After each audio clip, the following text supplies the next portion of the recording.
Hi everyone, Kelly here, and today I want to talk about all of the books that I finished in April. And April, my plan had been to have kind of a spring cleaning month where I finished off a bunch of books that I had previously started, because I have this bad habit where I start books when I'm in the mood for them and then put them down, and it's not like I don't like them, I just move to a different mood. And so I really wanted to focus on finishing those books, and I did pretty good. Out of the 10 books I finished, 7 of them were books that I previously started. And I think only one of them I restarted in order to finish it. So I think that's pretty good. I have still several books that I haven't finished, and I will try to commit to sprinkling those in over the next few months to really get those finished as well. But I was excited to finish off 7 of those books, especially since I really have not been reading this many books in the last year. I've been only reading maybe 5 books a month. So to finish 10 books feels good. And also, my other thing that I did, which I'm proud of, is that because I've been doing a lot of this where I start books and then put them down, I was worried I would get to this month and have more books that I started and didn't finish, but I only had one. I only had one book that I started this month and didn't finish, and it was a nonfiction that just turned out to be heavier than I was expecting, more dense in its writing. But I made it 3/4 of the way through this book, and I am committed to finishing it. So I think that's pretty good. That not only did I finish, 7 books that I had started previously, I didn't create more of a problem for myself in the future. All right, so I'm going to talk about these in the order I like them. I do have one DNF I'll mention, and then we'll start with my 3 stars and go up. I did have a few 5 stars, which is great because I just haven't had a lot of 5 stars this year, so that makes me happy. So my one DNF was another nonfiction. This month I had some great nonfiction. You'll see them in my 5-star, but I have one nonfiction I said that I didn't finish, and this one was another one that I am not going to finish. It was just not really what I was looking at. So last month I had read a book that was taking place in the Arctic Circle. This scientist was up in Norway, and then they were traveling by boat into the Arctic Circle and following this Arctic fox. And I just found the setting really interesting in that fictional book. And so I wanted to read a nonfiction book that took place in the Arctic Circle and the ice caps and all that, so I could kind of find out more. And so I picked up this book called Into the Great Emptiness, Peril and Survival on the Greenland Ice Cap by David Roberts. And from the description, it was talking about something that sounded it says the riveting story of one of the greatest but least known sagas in the history of exploration. And it was talking about in 1930, they were doing the first winter crossing of Greenland, and then building a year-round weather station in somewhere not in the very center, but farther inland in Greenland that hadn't been done before, where you had it manned all winter long. And I guess there was kind of a tragic thing where a man who was manning it got kind of buried. And I don't know if he made it out. I don't know if he was still alive because I didn't know to the end of the story. But did he kind of the whole weather station got covered with snow, and they couldn't find him when they come back and all that. So that sounds like an interesting, riveting story. Well, I only made it, how far did I make it into this book?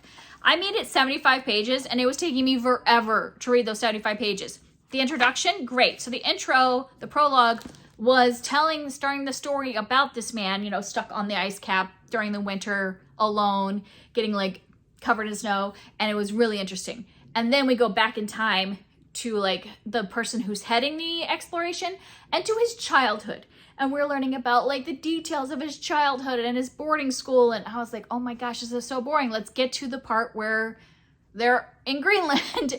And it just wasn't getting there. When it wasn't getting there, it was taking forever. I'm sure that the second half of this book is really interesting, but I just did not care to get to it. It was going to take a while. It looked it looks like it was going to get to almost page 200 before we get, so I would have had this much of this this guy's life before we got to him being in Greenland, and that just wasn't what I wanted. I wanted the setting of being in the Arctic Circle, surviving. And so I don't know if he survived or not. So maybe I'll read, before I return to the library, maybe I'll read the very end, the last chapter, just to find out what happens to him. But yeah, it was too much. It was too boring. It wasn't, sorry, I'm moving my my footstool closer so I can stack my books up. It just wasn't what I wanted. I wanted a little more adventure and survival than like the very detailed like biography of this person, because it doesn't even say it's a biography. Like when you look at this, it does not say anything about it being a biography of this explorer. Like it seems like it's going to be about that expedition, and that is not correct of what it's about. So yeah, I did not finish that book, but I will finish. This one is about surviving on K2's deadliest day. So like there was one day when like 11 people died climbing K2, and this is like the survival story of like what happened that day, who survived, and like the details. And this one, it does tell us, is going to be about the story of the Sherpa climbers, and so we are learning about their history, but it's telling me that. So I knew that there would be back story about these people. So it's fine in this one, but that is not what you advertised for in the other book. So yeah, that's my DNF and what I'm continuing. My 3 stars. So I had 2 3-star books. This one was a disappointment. This is Off the Map by Trish Dollar. This is the 3rd in a series. They're like companion novels. So yes, there's characters in this, you know, like the best friend and stuff like that are characters from previous books. The first book in the series is called Float Plan, and I read that a few years ago and enjoyed it. The second one is The Sweet Spot, I believe is what the second one's called. And I loved that one. I read that in the summer and like absolutely loved it. And so I was like looking forward to this one. And this one, it's shorter, so it felt more rushed in the relationship. And I just did not really feel invested in the relationship. This is about a woman who's kind of like lived her whole life of like, here for a good time, not a long time kind of motto. Like she travels the world. She used to travel the world with her dad like every summer when she was done with school. And then now that she's an adult, like she just travels all the time. She comes home for a few months, works as a bartender to get enough money to travel for the rest of the year, and then comes back and does it all over again. But basically just spends most of her life just traveling and just with a backpack and just going wherever she wants and like having adventures. And then she goes to Ireland to attend the wedding of her best friend, who was in a previous book. And she's supposed to be the maid of honor, and she's supposed to be picked up by the best man, who's the brother of the groom, and they're supposed to travel together. Like he's supposed to pick her up at the airport and travel with her to the wedding spot. And they decide to go on kind of like an adventure off the map. They decide to kind of like off-road and do some exciting stuff on the way. And then obviously, fall in love, blah, blah, blah, have a relationship. But I felt like 2 things were like disappointing about this. One is that I really didn't like our main character because she's just making some, like, I don't mind this whole like, wanting to travel the world, like do what you want.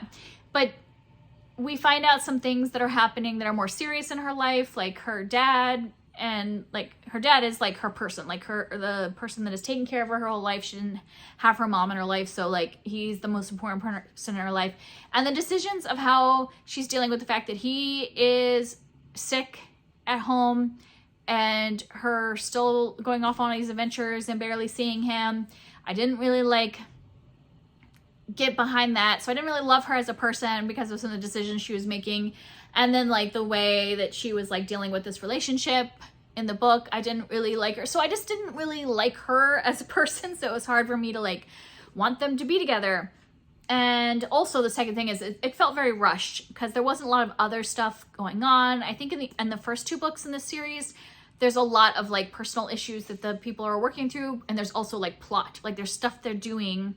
Like in the first one, they're off on like a trip on a sailboat. So there's a lot of stuff going on with the sailing that, is a lot of the plot. In the second book, our main character's helping to like start an inn. So there's a lot of that kind of day-to-day. Where this one, they're just traveling. So I don't know. There are some like funny scenes of like traveling mishaps, but for the most part, there's not much plot other than the relationship. And since I wasn't really on board with the relationship, this was a little disappointment as the 3rd, and I'm assuming final book, because I don't think there's any other like best friends or anything that would continue. So I would say you don't have to read this. If you want to read the other 2, I think the other 2 are really good. I just didn't think this one was that great. And this one was also a lot more sexual than the other one, which is fine, except for that's not what I was expecting from this author. Because I would say in the first 2 books, they're they are more tame, like hardly, I think maybe like a sex scene if there is one. It's just a lot more of a tame like relationship thing, and this is like steamy from like they're having like sex on the first meeting, like first day, so it's like very heavy steam factor. So just so you know, if you're reading those other two and you think, oh, these are kind of like what I want, maybe just like a little bit of steam, just, you know, 10% steam, this would be like maybe up to 50. I mean, it's not like up to like maybe erotica fiction level, but it's happening quite a bit in that one. And then my other 3-star was another disappointment, because, you know, it's a beloved book and series, and that is The Two Towers by Tolkien. And okay, I really did enjoy the first book, The Fellowship of the Ring. I really enjoyed that one. My best friend and I are reading these together, and we both really liked that one. But this one, I just did not really like it. I was bored a lot of this book. And the only thing that was really pulling me through, other than she and I having like a schedule, like her and I being like, oh, we're gonna read these next 2 chapters. The only other thing that was pulling me through was the friendships, like Gimli and Legolas, and then like Sam and Frodo. Those relationships and friendships were the only thing that I enjoyed in this second book. Compared to the first book, I thought there was a lot more adventure. There was a lot more exciting moments. This one, I mean, not that there aren't exciting moments, but it's a lot more battle-based, some of the exciting moments, and then just a lot of boring traveling. And so, yeah, I didn't really like the plot of this one hardly at all. It got exciting, like maybe in the last chapter again. So I'm definitely like looking forward to the third one, because I think the third one will bring on more plot. Like this might just have that middle book syndrome, because it is traveling, like they're trying to get, you know, the ring somewhere. And so I'm hoping the third one will be better for me. But yeah, this one, 3 stars. Like, I'm not regretting reading it, because I want to read the whole series and get the whole story. But if I were rereading it someday, I might just like read the first one, watch the movie of the second one, and then read the third one. I know it's probably sacrilege, but yeah, I just didn't find this that fun to read. And then I have a bunch of 4-star books.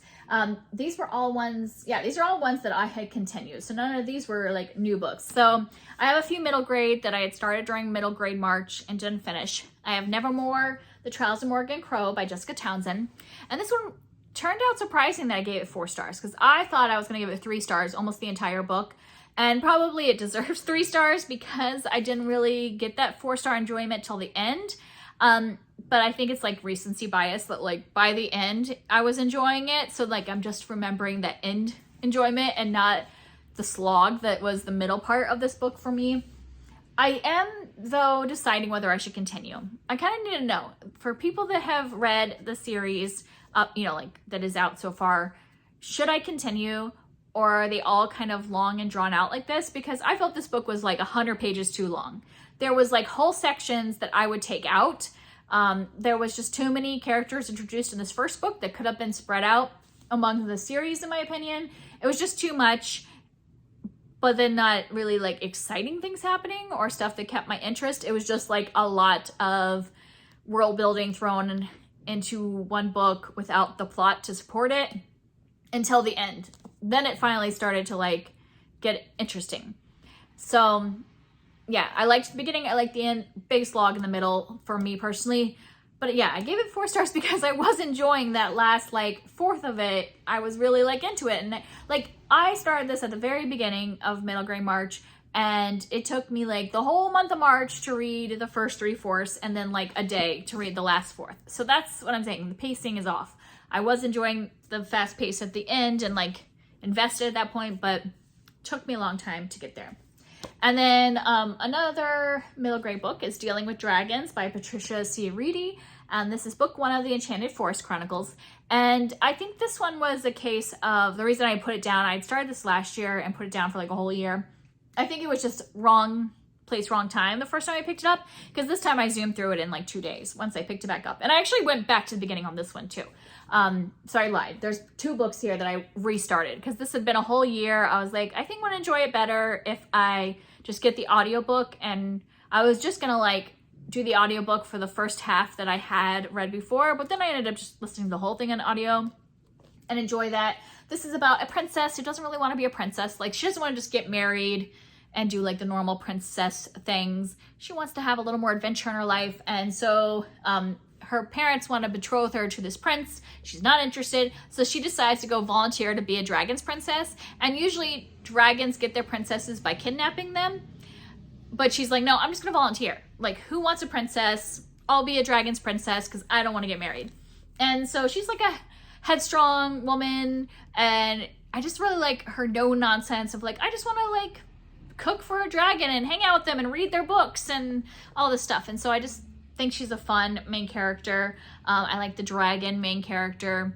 I'm interested to see where this is going to go because it seems like there's some like political things happening between the dragons and the wizards in this world.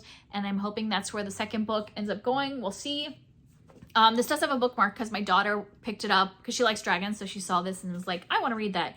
So she just started it as well. I think it would be a good book for younger middle grade readers. Like my daughter is 9 and I think this is like a perfect book for that age. So I would recommend it for that age group. And if you just want something quick and fun, the audiobook was good. So I would recommend it because it's like a 4-hour audiobook or something like that. If you want something fun and fast fantasy. And then I have Not Quite a Ghost by Anne Ursu. And this is middle grade horror, but not very much. There's not a lot of horror in this. It is more kind of contemporary with some like horror elements. And this is a retelling of The Yellow Wallpaper. And this was a good book. It was a little slow at the beginning, which is why it took me a while to get to it. But then once you reach like the halfway point, I was like invested and really wanted to know what was going on with this yellow wallpaper. And so in this, we are following a girl. What's her name? We are following a girl named Violet. And her family, it's like a mixed family. So like her mom has remarried. And so she has a stepdad and a half brother. So it's like her and her sister and her, mom, stepdad, and half brother are like kind of starting a life together in a new house. And it's like this really old house. And she is given the attic room. And the attic has this horrible yellow wallpaper with flowers. And, her stepdad is like, once we get some of the other things that we need to get started, like the kitchen remodel and stuff, I will fix up your room and we'll make it look nice. But for now, she's got this yellow wallpaper. And then Violet is also starting middle school, and things are different than elementary school because now she's not in a classroom with her friends. They're doing kind of like, where they start to like travel from classroom to classroom and they're in different groups. So she doesn't get to see her best friends as much. So she's feeling very isolated, like new house. She's up in the attic away from the rest of the family. At school, she's feeling isolated from all her friends. And then she gets sick. And it's like the kind of sickness where she has to stay in her room a lot because she's just tired, like very fatigued and sleeping, like almost like mono, so she's like in her room a lot. And that's where we start to get into that yellow wallpaper story. And that's as far as I want to say. But yeah, it does get creepy in the second half of this book. So there is that horror elements, but I would say the first half feels very much just like a contemporary middle grade, which is why I probably wasn't as invested until the creepy elements came in. But then it did get creepy. And I really did enjoy all the things that were going on in Violet's life and the whole story about, like, this focuses a lot on illnesses that take a long time to get diagnosed and stuff like that. So I thought that was a really interesting perspective to see in a middle grade book because it happens to people of all ages, but I'm sure it does happen to kids as much as it does to adults, of just like doctors trying to figure out what is going on and not being able to give people a solution. And if you don't have a solution, it's hard to get better. So I thought there was some really good things in there. So I would recommend it if you like a little bit of creepiness to your middle grade contemporary. And then another book, this is another one that I restarted. I was only a few chapters into Happiness for Beginners by Catherine Center when I started it over the summer. And so I just decided to restart it. And this one I ended up enjoying more than I thought at the beginning. So I had picked this up because I had watched the movie on Netflix and I really enjoyed the movie. And so I was like, I want to read the book because there's always more in the book. But the book has some key differences that I actually like better in the movie. And so that's why it took me a while to get into it at the beginning because I had to get past some hurdles. So basically this is about a woman who is, I think she's in her 30s and she is divorced, and kind of like dealing with some, issues. Like the last few years of her marriage were really hard. And so she's kind of like trying to restart. And so she decides to go on this camping trip that's like in the middle of the wilderness, like on the Appalachian Trail or something like that. And it's supposed to be like a really hard camping trip. It's going to be like gone for like a month or something like that. And she's like really like being in the woods and starting over her life and all that. And on this trip is her brother's best friend. So this is one of the things I had to get over. In the movie, he's a full-fledged adult, like in his late 20s, a doctor, all that, like living life as what I would call adult. And so, yes, they're 10 years difference in the movie as well, but it felt different because he was like in his late 20s and she was in her late 30s in the movie. And so it didn't feel like it heated me, the age difference, because yes, it's a 10-year age gap, but they're both like fully adults. In the book, he is like just graduated from college. So he's like, what is he, like 21? And she's like 31. And to me, that's a much different being like 25 or 27 and like 35, 37 is a much different gap than 21, 31. So I had a little hurdle to get over, especially like at the beginning of this, she actually is calling him a child because it's like her brother's best friend and she keeps calling him a child. And I'm like, you guys are going to end up together someday, like, because it's a romance, and you're calling him a child. And it just gave me the ick factor for her to like visualize him as a child at the beginning of this, even though he's not, he's 21, but still like that's what she's envisioning, that he's like this college kid. And she's like saying that, and then by the end is like, wanting to do things that you do with adults. And yeah, so that part I felt like was a hurdle that they did better in the movie. I thought the age gap did better in the movie because they were both like really adults. Yeah, I'm trying to think if there's, the other thing at the beginning of this book is that he does seem childish, and that's part of the problem. In the movie, he's in his 20s and that young, like, adventurous spirit, but like still making responsible choices, still like very charming, like very much like in his 20s, all that. Where in this one, he does feel very immature because at the beginning they're like on a trip they're like driving together to get to their camping trip. And he's talking about like peeing in a bottle in the car. This comes up several times in the book. And I'm like, this sounds so immature. They're just like in the car, like we can't stop for the gas station. You have to just go to the bathroom in a bottle and we're going to talk about that. And then this is going to be romantic. Like, so I had a hard time viewing him as a romantic lead in the book compared to the movie. Once they were in the woods, it got better because, I felt like he was being more responsible in the woods than he was when he was like at the beginning of the book. So I had a little bit of hurdle, but once we were in the woods and they were like on their camping trip, I enjoyed it. So I think that's what it was. Why I stopped in the first 50 pages, because the first 50 pages were hard for me. We got the hurdle of the like him being 21, him acting immature. But once we get in the woods, I was on board. I liked their relationship, the way it slowly built, and them getting to know each other, her wanting to like do something for herself because like it seemed like her marriage was like a lot about her husband and not really like a partnership. So I liked a lot of the messaging, but I think the movie does a little better of like getting us into it and getting us really like rooting for their relationship. It took me a while to root for the relationship in this, but I ended up giving it 4 stars. All right. And then my last 4 stars, and this is a reread. And the first time I read this, I did give it 5 stars, but I think I'm just a different person. It's been like years. I think I read this when it first came out. Was that back in like 2018? I still really loved it and still enjoyed it. 2019. So it's been 5 years. I just think it's more of a 4-star now, like a solid 4-star than a 5-star, but still really enjoyed it. This is A Curse so Dark and Lonely by Bridget Kimmerer. This is like a Beauty and the Beast retelling that's like fantasy, that is taking place in a fantasy world, but with a woman that is like from our modern world. So basically the curse is that like, this man, Prince, keeps like reliving the same season over and over again. And each time he can get like a new woman to try to fall in love with him, and it just keeps happening. And then like there's a beast and all that. And it just keeps repeating. And then this is his final season, and he gets a woman who's from our world. So he like is able to bring them from our real world into this fantasy world. This is the last time to have somebody fall in love with him and break the curse. And she's just like a really like strong modern woman. So she's like, no, this is not gonna happen.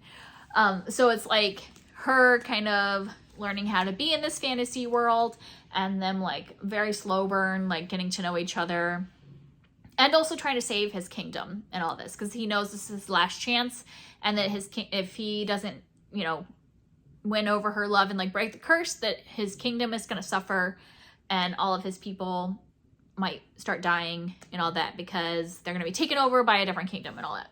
So it's fun. I found this just be a fun fantasy romantic kind of book. I'm excited to continue the series. Probably not a 5-star anymore, but still solid read, fun. And now onto my 5 stars. I feel like I've been talking for a long time. Sorry about that. So let's get to my 5-star books. And a couple of these are middle grade books. This one was a holdover from Middle Grade March. This is Land of the Cranes by Aida Salazar. And this is one, it's written in verse, and it's pretty short. Actually, the audiobook is what I listened to this on audiobook, and the audiobook is less than 3 hours long. But it took me forever to read this book because it just hurt my heart so much that I just kept putting it down because I was like, no, it just like is breaking my heart. So that's why it took so long to read it. Not because this is like badly paced or anything. It really is just hard subject matter. It's about a girl who's, in the beginning, her father is deported, and then her and her end end up in a detention center. They have been seeking asylum in the United States, so they think that they'll be okay and released, but they have to like go through this whole thing of getting a lawyer and like renewing their asylum in the United States and all of that. And it's just like things are not going very well, and it's just heartbreaking to see their treatment. And that's what it was like. And I think it's harder because you can tell that she wrote it like, she really writes it like from a child's perspective, because this is a book for children. So it almost broke my heart more to see it through the eyes of a child, and like just not understanding why they're treating her this way, and why she can't see her father, why she can't see her aunt who's in a different part of the detention center. What's gonna happen, like having to like sleep on this cold floor and not given proper food and all this stuff. Like it's just really heartbreaking. But I think it's really well done. So I'm giving it 5 stars because it is really well done. I think it's really showing from a child's perspective, like what is happening in these detention centers. And so I think it's an important story, but it's really hard for me to like see humans being treated this way. So yeah, I would caution, if you're giving it to a middle schooler, this might be something you would read with your middle schooler so that you can talk through some of those things, because I think it would be hard for a kid to read. But if you wanted to broach those important topics with them, I think it's something you can read together. I wouldn't like do this with my 9-year-old. I'd probably wait until she's a little older, because it is hard to see someone being treated that way. And then my other nonfiction that I gave 5 stars is The Boy Who Harnessed the Wind by William Kemkwamba and Brian Mealer. And this is the young readers edition of this book. So there's an adult version, and I happen to have the young readers edition because I wanted it for my kids someday. And this one I will definitely keep on my shelf for my kids to read, because I think this is a great story. This is about a boy who, I mean, he's a man now, but like when he was a boy, I think like kind of in like middle school to like high school age, when he did this, his country of, he's in Malawi, right? Yeah, Malawi, Africa. And they were going through a famine and a drought, and he was really like into mechanics and like kind of like taking apart radios and like learning about those type of things, electricity and like any kind of mechanics he can get a hold of. He likes to tinker with them. And he went to the library and found a book that was about physics, and they had pictures of windmills. And he's like, well, if I could build one of these windmills, I could like get electricity from my home, and I could like power a pump to bring water for our field. and all that stuff. So he thinks that he can like, you know, save his village by doing this. And so this young, you know, like this boy does, you know, just figures it out by himself. Like he's not in school anymore because his family can't afford school. So he just like through the library and learning and trying and experimenting, he, you know, is building this windmill for his family and for the village.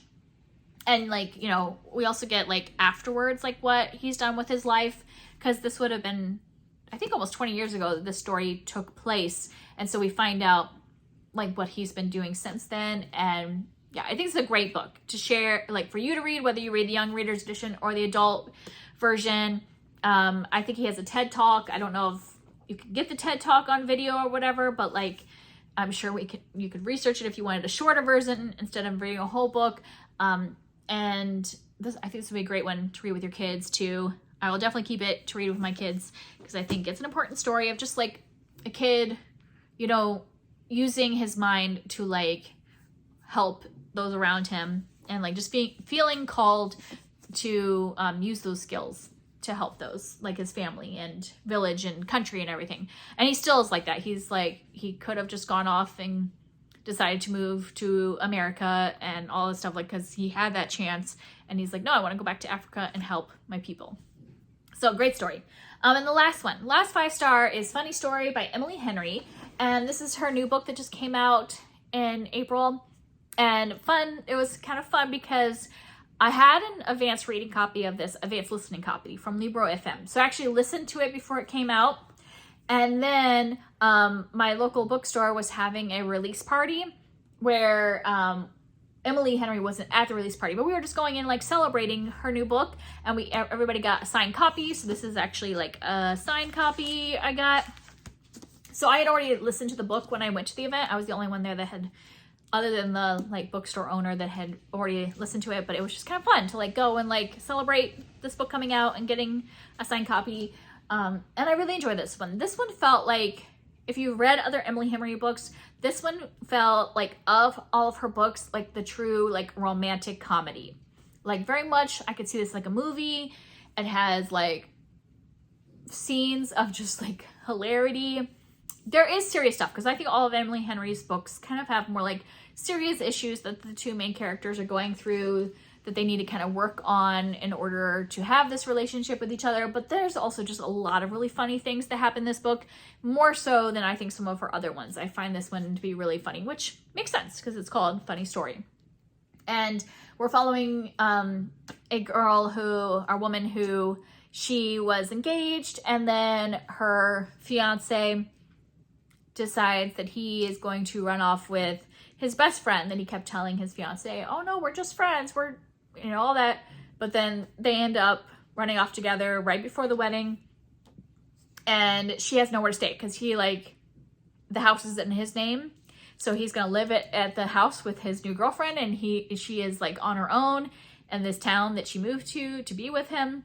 And so she ends up going to, so the woman that her fiance ran off with, her ex-boyfriend that she left in order to be with that man, has an apartment. And so our main character, Daphne, all these are names, Daphne goes to Miles and is like, can I rent, you know, space in your apartment while I'm trying to get back on my feet? So these are the two that have been dumped by their significant others when they ran off together. And so then they kind of do this whole like fake dating thing to try to like show their exes that they're okay and maybe cause a little jealousy and stuff like that. So that's kind of like, so we get like the fake dating trope. It's like a lot of funny moments. There is some like things that they have to work through and all that, but I really loved it. I didn't love Happy Place last year, so I'm glad to be returning to 5-star area for Emily Henry. I just really liked Daphne and Miles, the main characters, and the kind of like journey through this book. So yeah, great book. Oh, and as part of the like event, I also got like swag, like Emily Henry swag. We got these like stickers about, it's like in my Emily Henry era, like all of her books stacked up. There's like all of her main characters, like all of the guys in one part of the sticker and all the women on the other. So I thought that was cute. I got like those stickers, and we were also given like bookmarks of like Emily Henry books with like quotes from the books on the back. So I thought that was fun. I've never been to like an event at a bookstore. So I thought it was enjoyable that I ended up really loving the book that I went to the event for, got a copy, and all that. So I have like a little memory attached to that book as well. So that's it for me. That's all the stuff I read. I felt really good about finishing a lot of things. I have plans to kind of like continue to finish things as I go the next couple months. But in May, I just really want to like read books I love and DNF anything I'm not loving, because we have a lot of transitions happening in May. I think I mentioned in my last video that we're moving.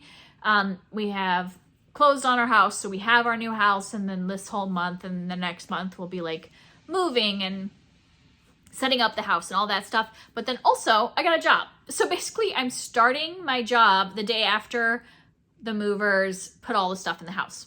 So that's going to be interesting, because I'm going to be like unpacking and organizing our new house while trying to train for a new job. But it just happened to work out all at the same time, and I'm not going to turn down a great position with flexibility and like, you know, it's like a full-time job, but with a lot of flexibility for my kids and everything. So I'm not going to like turn that down. I think it'll be a great work environment. It's just going to be kind of a whirlwind for the next couple months of like trying to get established in a full-time job and a new house. But good things are happening. I will only read things I love in May because of all that. So that's it for me, and I'll see you next time. Bye.